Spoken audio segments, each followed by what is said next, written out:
All right. Welcome back.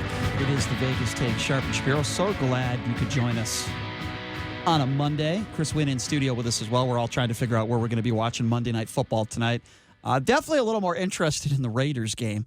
That's going to be interesting to see how they respond to everything that's been going on. But certainly the first game going to be fun to watch as well. And that first game, as I mentioned before, it's the Saints and Houston.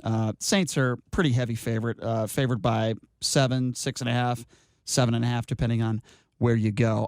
Talked about this earlier, teased it coming back. This is a weird story. We all know Kawhi Leonard, NBA superstar, arguably the best player in the league, top 3 player in the league at that. His sister has been charged in a deadly robbery of an 84-year-old woman where that woman lost her life. I mean, this is just an awful story. Apparently it happened in late August. She was this woman was found unconscious in a California casino bathroom. The Riverside County Sheriff's Department said in a news release that they determined that she may have been the victim of an assault, transferred to a nearby hospital where she died. As far as Kawhi Leonard's sister, Kamisha Williams, she's 35 years old, and both Candace Townsend, 39, were both arrested and charged with robbery and murder due to their involvement in this woman's death. Apparently, the suspects were quickly identified through surveillance footage, and the information was immediately provided to local law enforcement. This has got to be a difficult situation for Kawhi Leonard and his family when your sister is charged with murder. I mean, I don't even know where to begin here, but this is shocking. Well, look, obviously, I'm sympathetic toward Kawhi, okay, on this deal, but I have absolutely zero sympathy for the woman if she is in fact involved. And if the allegations are true and this woman lost her life, then it's just like any other story. It's any other tragic story that has transpired when it comes to a robbery like this and the culprits that are involved. She's found that she did this and she's found guilty, and she'll end up having to serve her time and have to face the music. And I have absolutely zero sympathy for him. And unfortunately, that's where we live in American society, where it's a sibling of someone who happens to be famous or a famous basketball player or athlete, then we give it more credence, but it doesn't lend any more sympathy whatsoever. We should really be feeling sorry for this poor woman who lost her life. Absolutely. Her family. I mean, it's tragic. It's horrible. It's a horrible situation.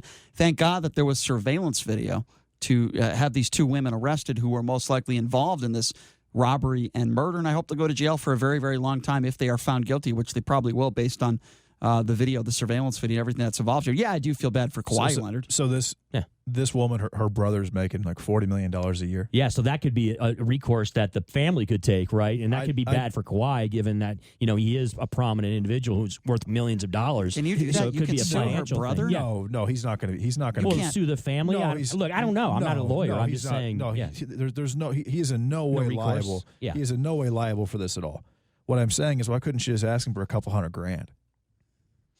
Well, we don't know what the personal relationship is. There's plenty of people, JD and Brian, I'm sure you guys understand this, that don't have great relationships with their siblings, and it may not be a cash cow type of thing where you can just go to your brother and say, I need a couple $100 G's, or loan me $50,000 or something. There's a lot of people that just don't have that type of relationship. Listen, with I'm not saying that this is going to affect Kawhi Leonard in the same way, and hopefully it won't have any bearing on how he plays on the court. But I do remember Isaiah Thomas, former Boston Celtic. He was a Boston Celtic at the time. His sister died in a car accident that apparently she was drunk and she lost control of her vehicle, lost her life. And I know he's been plagued with a lot of injuries and a lot of other stuff going on, but he has never been the same type of player since that tragedy happened. Never. He has not been that same player, and we hope that doesn't happen to Kawhi. We hope it doesn't affect him. I don't think it will. The only thing that could happen to her would be if there was a trust, a family trust of some sort, and she was part of that trust. She could be kicked out of the trust. The trust probably couldn't be sued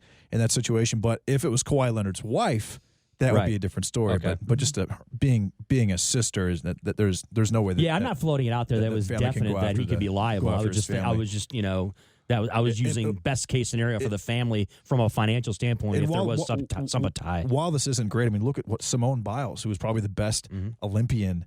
Her brother, right? Her brother murdered someone. So this has been happening. We've seen this a couple times in recent weeks. I just don't think you need to bring Kawhi Leonard and drag his name through the mud in this, because really this has nothing to do with him. Mm-hmm. Well, gentlemen, another show in the books. Chris, thanks for joining us. As always, as he does every Monday, we're going to figure out where we're going for Monday Night Football. Not sure where yet, but tomorrow on the show, going to have a good time. John Brookhagen, former Clark County School District teacher, will be joining us, talk about CCSD. Barry Brandt will be joining us in studio as well. Have a great day, everybody.